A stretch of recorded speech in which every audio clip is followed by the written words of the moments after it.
Sujet, évidemment, on parle de ce journaliste ce matin, Sanso Barry. Convocation donc de Sanso Barry à la DPJ. Hier, Mohamed Mara est revenu un petit peu sur les vraies raisons, même s'il n'est pas allé en profondeur. Qu'est-ce qui se passe-t-il exactement? Charlie est derrière, paraît-il. Oui, non, en fait, Charlie peut-être est venu après, mais c'est sa communication au fait qui est en cause. Parce la communication de Charlie. Lors de la rencontre avec les associations de presse, il a semblé dire que Sanso était accusé de quelque chose. Il n'en est rien. On a pu le comprendre après et c'est pourquoi son avocat a tenu à prendre la parole parce qu'il est allé même en diffamation. Parce que c'est comme ça, c'est considéré par Sanso et son avocat. Bien. En clair, il dit que Sanso était de mèche avec Anonymous. Les gars d'Anonymous. C'est pas possible. Voilà. Allez, maître... Donc, il va être poursuivi. Ça va être le premier procès de l'après-dissolution. Maître Sylvie en direct chez les GG. Les grandes gueules. Allez, maître, bonjour. Bonjour. Bienvenue sur Espace chez les grandes gueules. Allez-y, Mohamed Mara. Alors, maître, il semble que vous et votre client êtes très fâchés. On aimerait savoir pourquoi. D'abord, pourquoi votre client, notre collègue et confrère Sanso Barry, a été récemment entendu à la DPJ? Sanso, je vous remercie de la question.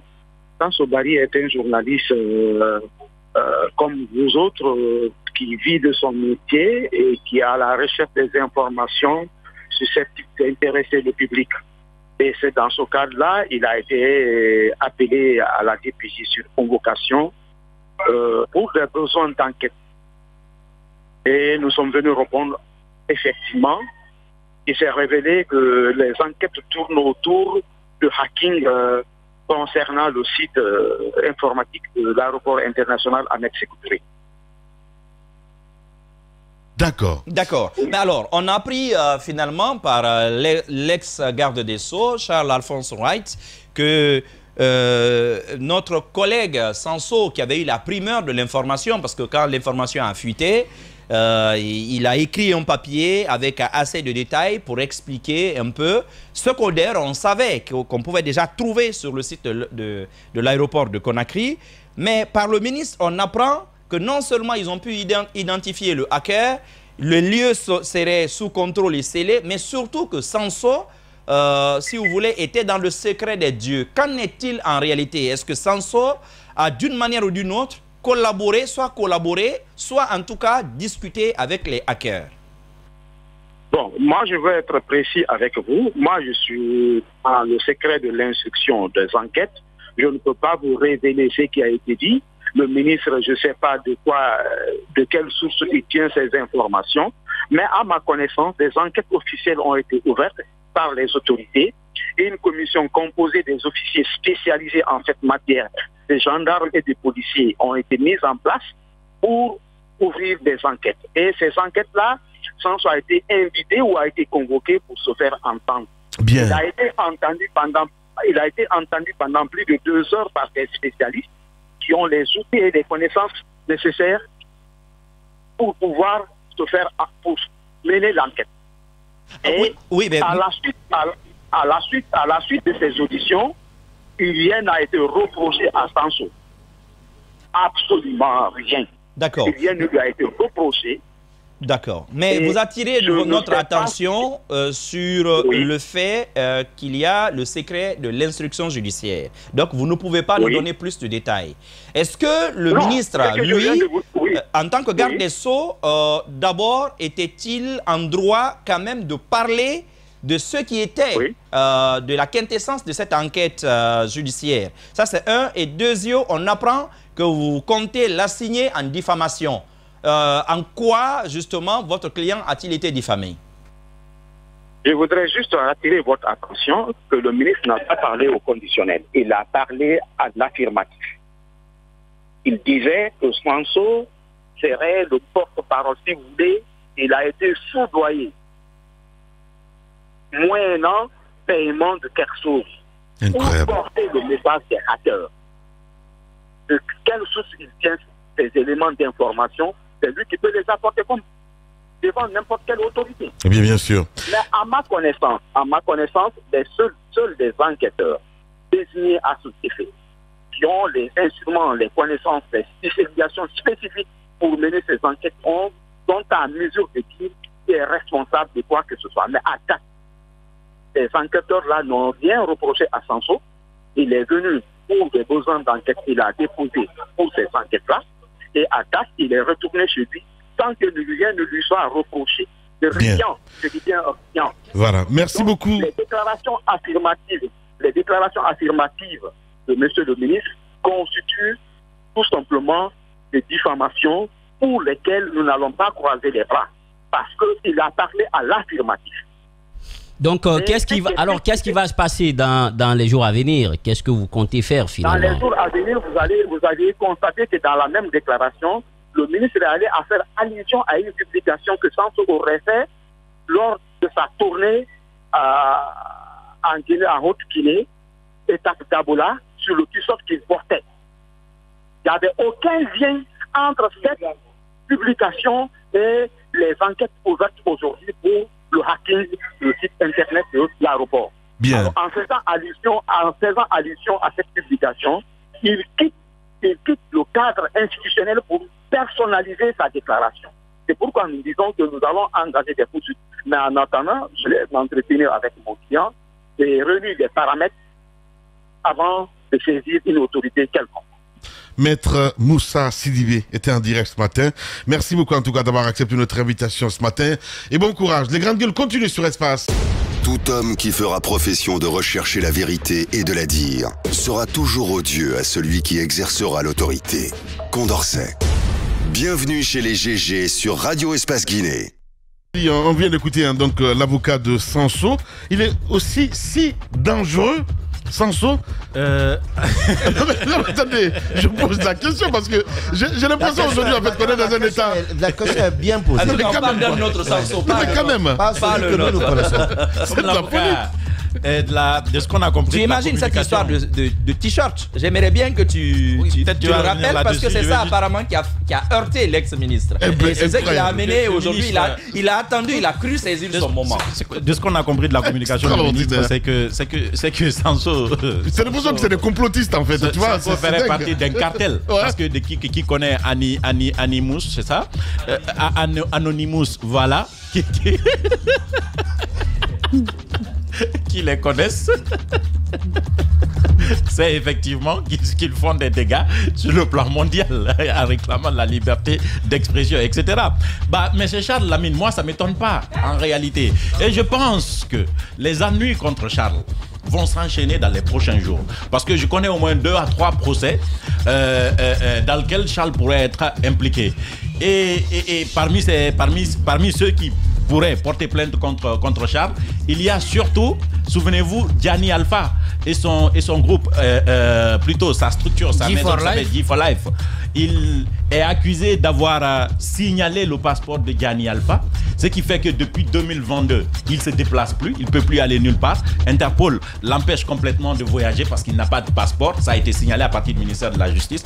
Toutes les négociations ont échoué, ce qui a fait perdre énormément d'argent à sa structure G4Life Music, qui aujourd'hui n'a aucune activité presque en Guinée. Ils ont été obligés de quitter et de s'exiler. Aujourd'hui donc que Charles n'est pas ministre, ils veulent revenir justement porter plainte contre Charles parce que tout simplement on estime qu'il y a ce que la loi permettait à Charles en tant que ministre et il y a ce qu'il faisait au-delà de la loi. Il y avait ses excès. Bien. Et que le fait de signaler le passeport de Gianni Alpha faisait partie des excès. Et donc ils vont lui faire payer ça. Il y a d'autres procès qui sont en cours. On sait déjà que le 28 du mois prochain, il est attendu devant les juges pour être jugé. Et je le disais dans le groupe, cette fois-ci, il ne viendra pas avec garde-corps.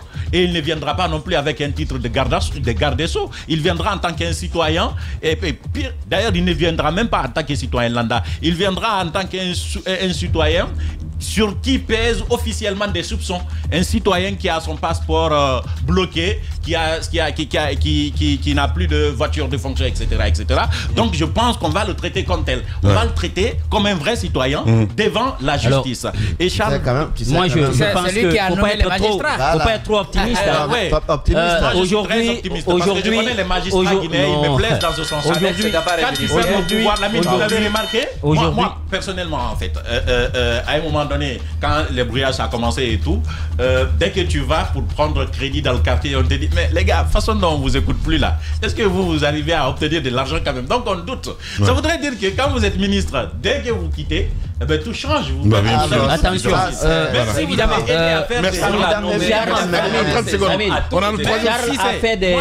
Charles a fait nommer dans l'appareil judiciaire. Connaissant la justice guinéenne, Charles a fait nommer à beaucoup de postes. À tous les étages. À tous les étages. Ça, il faut. Je pense que moi, je suis pas assez optimiste par rapport à l'aboutissement, mais il y a des gens aujourd'hui qui. Tout se paye un jour. Hein. Tout se paye un jour. Hein. Voilà. Tout se paye un jour. Mais lorsqu'on a toujours une justice qui est taillable, malléable et corvéable à merci, je pense qu'il faut être prudent. Bien. Moi, je pense que c'est un citoyen aujourd'hui qui va passer devant les juridictions, mais n'oubliez pas qu'il a placé aussi ses hommes un peu partout.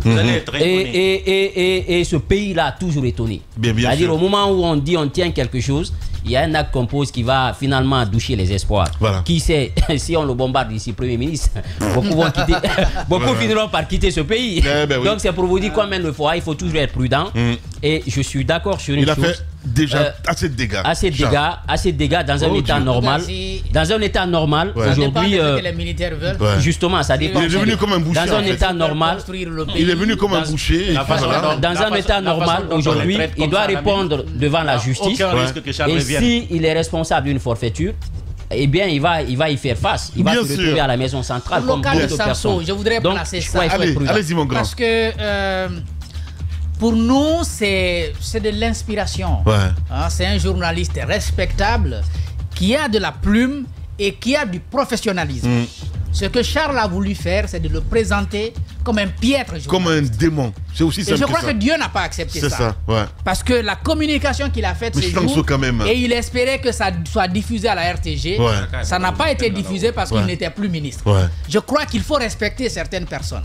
Il y a beaucoup de journalistes qui trouvent de l'inspiration en Sansobari. Pour nous, c'est une référence. Vous ne pouvez pas le traiter comme ça. Du tout. Surtout que ceux qui sont en train d'enquêter sur lui ne lui reprochent rien. Attention, ce qui était visé, il ne faut pas l'oublier. Vous allez vous asseoir dans votre département. Ce qui était visé, c'est les sources. C'était ses sources. Et n'oubliez pas, et ça, c'est capital dans mon cas également, c'était ça la raison de sa plainte. Il exigeait qu'il fallait que je dise qui m'avait donné les informations. Et malheureusement, tu vois, il a coupé la tête à beaucoup de magistrats qui ont eu simplement le malheur de faire les mêmes bancs que moi. Il s'en est débarrassé de tous et il a continué à dire tout le temps autour de lui, non, tel c'est son ami, tel c'est son ami. Il a dit à des gens, des intermédiaires entre nous à l'époque, qui tentaient d'apaiser la situation, que non, moi je suis prêt. Mon problème avec lui, c'est qu'il me fait la guerre à cause de ses amis. Je ne suis pas comme ça, vous me connaissez quand même. Mais après, j'ai dit, mais attendez. Mais il n'y a pas d'antécédent quand vous étiez jeune? Je n'ai jamais connu Charles Wright de ma vie. Pose bien ta question. Oui, mais je peux poser ma question. Vous n'avez pas... Je n'ai jamais mort je suis en avance sur lui à l'université de 3 ans. Donc je ne l'ai jamais connu. D'accord. Vous n'êtes pas croisés dans un même... Mais je viens de te dire, si je dis je ne l'ai jamais connu. En fait, c'est son petit frère de loin. En tout, je vais te le dire. Il y a des petits frères dangereux aussi. C'est ça la question. Il y a des petits... Je ne l'ai jamais connu. Ok. En tout et pour tout, j'ai vu Charles Wright de ma vie 4 fois. Je me le rappelle. Une fois dans le studio de FIM FM, c'était la première fois. La deuxième fois, c'était le 28 septembre, le jour de lancement du procès. J'étais avec toi, Daouda Mohamed. La troisième fois, c'était dans ce studio. La quatrième et dernière fois, j'étais avec Tamba et Jacques. Nous l'avons rencontré par rapport à la loi sur les lanceurs d'alerte. Parce qu'on voulait savoir est-ce qu'on était couvert et protégé dans l'affaire du ministre Yaya Sow. Parce qu'on avait cette bombe entre les mains et on se demandait si on divulguait, est-ce que ça n'allait pas se retourner contre nous? C'est les 4 fois où j'ai vu ce monsieur. Jamais on ne s'est même entretenu au téléphone. Incroyable. Je ne le connais pas. Ouais. Quelle photo? Moi, je comprends pas. C'était le 28 septembre. Cette jalousie maladive, hein, sincèrement, je comprends pas. Parce que ça se disait que peut-être que vous avez eu une femme ensemble. Enfin bref, j'en sais rien du tout. Non, en fait. C'est ça. Comment? Que vous naviguiez dans le même. C'est ça. D'abord, c'est pas mon type de courir les quartiers. Évidemment, ça, on le mais sait. même si ça devait arriver, lui et moi, on ne pourrait pas courir le même type de femme. Bien. Non. Il aime des femmes très très jeunes. Allez, moi, j'aime des femmes qui, voyez, ont une certaine assise. Bien. Non, vous imaginez. Là, ça tangue. Ça tangue. On disait plutôt que lui, il pouvait. Justement. Je te signale que mon épouse est doctorante. Voilà. C'est te dire que je suis quelqu'un, je sais choisir. Bien. Voilà. C'est ça les grandes gueules en fait. Voilà. Justement, c'est le hasard. Il y a même. Non, il est jaloux de moi-même comme ça. C'est mon choix. Ça, c'est pas du hasard. C'est sa femme idéale. C'est sa femme idéale. Merci. Non, elle est minette. Allez. Pardon, allez. Et moi, j'assume. On disait que. Il y en a qui disaient que vu qu'il a aussi des parcours, il a fait droit et tout. On ne s'est jamais connu. Justement, on dit qu'il aurait pu aussi demander d'être garde des Sceaux. C'est ça. Donc il y avait. Ouais, je vois. Voilà. Et là, ils ont même fait courir le bruit selon lequel je relève son poste. Voilà, je vois. Voilà. Tout avait aussi commencé là, qu'il voulait être garde des Sceaux. En oubliant que lui, il est expert électoral. Exact. Il est expert électoral, par exemple, la gestion des élections. C'est un bon profil pour ça. Évidemment. Ça m'intéresse plus. Voilà. M'intéresserait plus que le ministère de la Justice. C'est qui ne l'intéresse pas. Reste tranquille. Le ministère de la Justice ne m'intéresse pas. Par exemple, une direction de gestion des élections, ça c'est par exemple, lui, c'est son profil. Maintenant, sur Charles, tout ce qui est mort, sexe, hein. Allez. Là, ça patouge. Allez, le mur du jour. Radio Espace, Espace TV, les GG, le mur du jour. Le mur du jour, il y a une image qu'on m'a envoyée que Rareman a mis sur Facebook, qu'on est en train de démolir Charles. Et ça fait le mur en fait, tu vois ce que je veux dire? Il t'a pas loupé. Hein, non mais c'est la totale, hein, je te le jure. Rien à faire. Et puis il y a Bangoura Ramé aussi qui fait ce poste sur Mohamed Mara. À dormir debout. Allez-y. Bangoura Ramé, oui. Non, Bangoura Ramé. Oui, Bangoura Ramé pense que le CNRD va finir dans mes bras. Non, n'oublie pas, avec le CNRD, on fait l'amour ensemble à la Guinée. Voilà.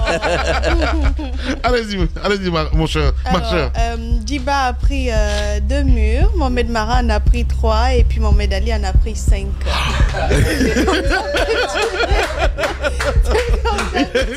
Mohamed Ali. Ouais. En fait, tu as pu prendre ça. Non, j'ai pris pire que ça. Tu as pu prendre ça devant Gawal, devant Charles. Je pense que j'ai pris 12 ici. La première participation, deuxième, peut-être. Mais ce que je veux dire, c'est que maintenant, il faudrait renommer le mur du jour, le mur Mohamed Ali. Voilà, le mur Mohamed Ali, pourquoi pas? C'est devenu automatique. Oui, mais n'oublie pas qu'Antoine a le brevet pour l'instant. C'est ça. Allez, merci beaucoup. Merci à vous tous. Mesdames et messieurs, on a terminé ce matin. Grand merci à toute l'équipe à la régie, à Amadou Sow ici à la radio, à suivre. Mesdames et messieurs, à midi, évidemment, les programmes continuent pour votre plaisir. Et puis, nous, on se retrouve avec le même plaisir ce soir à 19h. Sinon, demain, on sera toujours là pour vous. Prenez soin de vous et puis, à demain.